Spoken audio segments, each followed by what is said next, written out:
Welcome to True Crime Stories, where we delve into the most intriguing murder mysteries in a short, digestible video. Today, we're diving deep into one of Houston's most notorious cold cases, the Icebox Murders. Step back into a chilling chapter of Houston's history with the baffling case of Fred and Edwina Rogers, whose grisly fate shocked the city in 1965. When police responded to a welfare check at their Montrose home, they made a horrifying discovery: the dismembered bodies of the elderly couple hidden in their own refrigerator. Their son, Charles Rogers, the prime suspect, vanished without a trace, leaving behind a trail of suspicion and unanswered questions.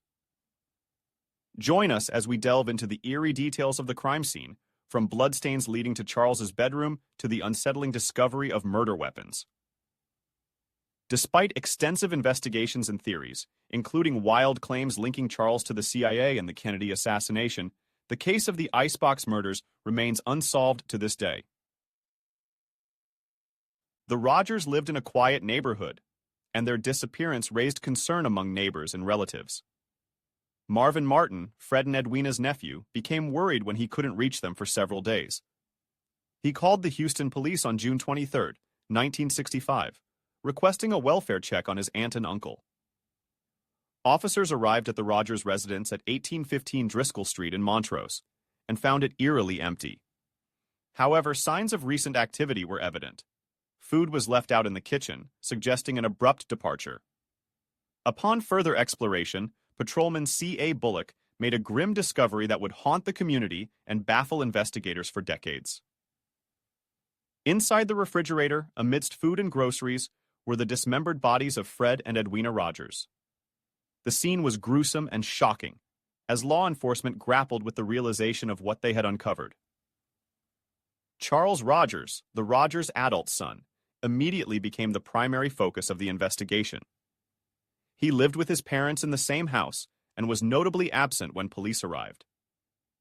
His absence, coupled with the grisly find in the refrigerator, pointed suspicion squarely at him. Despite efforts to clean up the crime scene, investigators discovered blood evidence leading to Charles's bedroom, further cementing his role as a person of interest.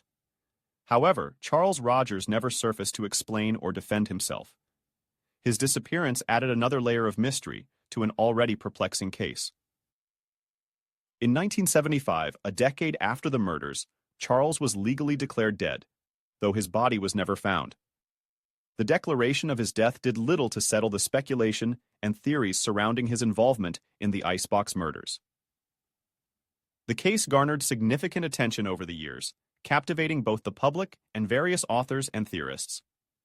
In 1992, John Craig and Philip Rogers, no relation, put forth a sensational theory in their book, suggesting that Charles Rogers was a CIA operative involved in covert activities, possibly including the assassination of President John F. Kennedy. According to this theory, Fred and Edwina Rogers stumbled upon incriminating evidence, or became liabilities to Charles, leading to their gruesome demise. Police found several items believed to have been used in the murder, including a claw hammer, scissors, and a keyhole saw. These tools, once mundane household items, became grim evidence in a murder investigation that shook Houston. Remarkably, footage from KHOU News captures the police presence at the Rogers home during the immediate aftermath of the discovery.